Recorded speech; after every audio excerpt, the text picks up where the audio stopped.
सरला तो आज अपने ससुर जी को देखकर चौंक ही गई। जैसे ही वो नींद से उठकर बाहर आई, उसे अपने सामने अपने ससुर जी दिखे।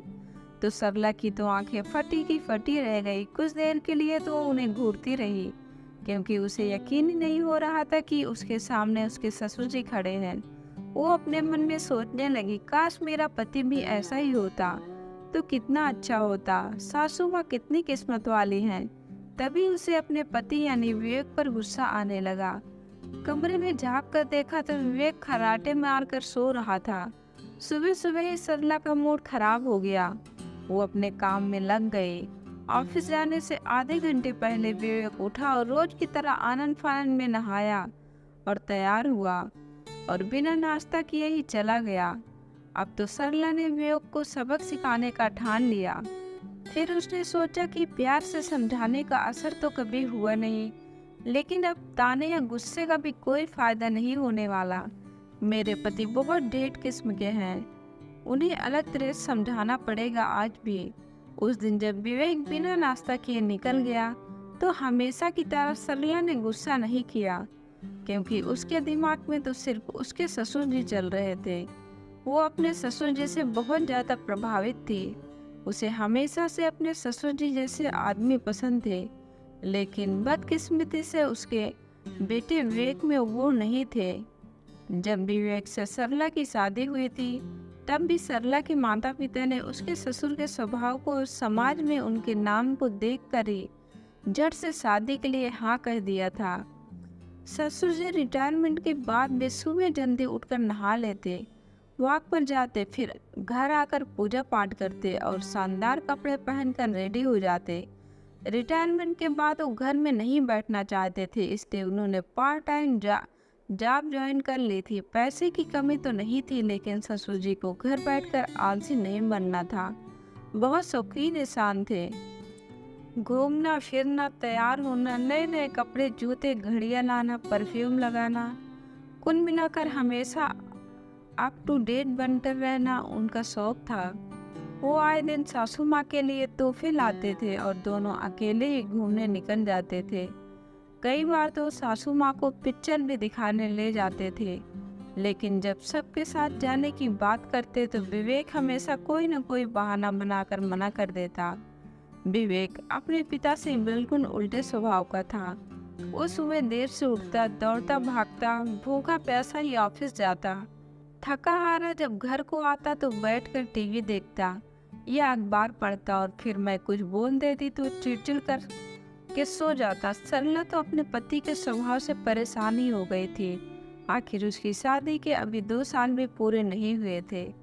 विवेक की कोताही के कारण कोई बच्चा भी नहीं था। अब यही तो वक्त था जब दोनों पति पत्नी एक दूसरे के साथ खुलकर जी सकते थे, घूम फिर सकते थे। कभी कभी तो सरला सोचती कि मुझसे ज़्यादा तो ससुर जी और सासू माँ घूमते हैं। एक मेरे पति हैं जिन्हें छुट्टी के दिन भी बस बिस्तर ही नजर आता है, और वो भी बस अकेले सोने के लिए। और एक मेरे ससुर जी हैं जो रिटायरमेंट के बाद भी घर में नहीं दिखते। विवेक के स्वभाव से घर के सभी परेशान थे, लेकिन अब कोई भी उसे कुछ नहीं कहता, क्योंकि सब मान चुके थे कि वो सिर्फ अपनी नौकरी करेगा और घर आकर सो जाएगा। उत्साह के नाम पर उसके जीवन में बस टीवी देखना ही है। सरला को बहुत मलाल होता जब वो अपने ससुर जी को देखती। आज जब वो उठी तो उसने देखा कि ससुर जी तो एकदम जवान लड़के की तरह लग रहे थे। नए जूते, नया ट्रैक सूट और जैकेट पहनकर सुबह जल्दी दौड़ने के लिए तैयार हो चुके थे।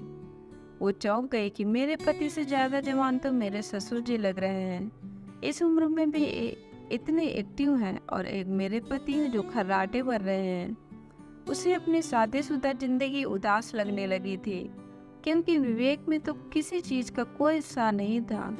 और आखिर कब तक वो सिर्फ अपने सास ससुर के साथ घूमती।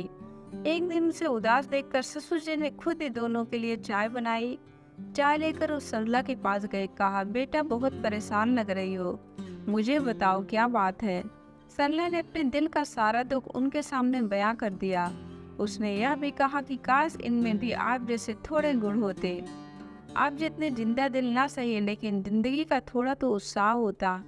ससुर जी के दिमाग में तरकीब सूझी और उन्होंने सरला को कहा, अब से जैसा मैं कहूँगा वैसा ही करोगी।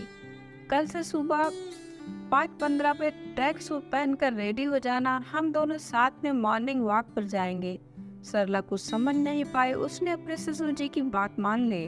अब से दोनों ससुर बहू साथ में वॉक करने लगे। जब विवेक की ये बात पता चली तो थोड़ा आश्चर्यचकित हो गया। उसने सरला को टोका और कहा, इस तरह ट्रैक सूट पहनकर अपने ससुर के साथ वॉक पर जाने में तुम्हें थोड़ा अजीब नहीं लगता? तो सरला ने भी कटार भरे स्वर में कहा, जब मेरे पति को फुर्सत नहीं तो ससुर जी के साथ ही जाना पड़ेगा। कुछ समय के बाद सरला ससुर जी और सासू माँ के साथ घूमने फिरने लगी, पिक्चर भी जाने लगी और कोई विवेक को पूछता भी नहीं था कि वो आएगा या नहीं। विवेक को धीरे धीरे ये सब बुरा लगने लगा। उसने सरला से कहा कि लगता है अब तो तुम्हें मेरी जरूरत ही नहीं।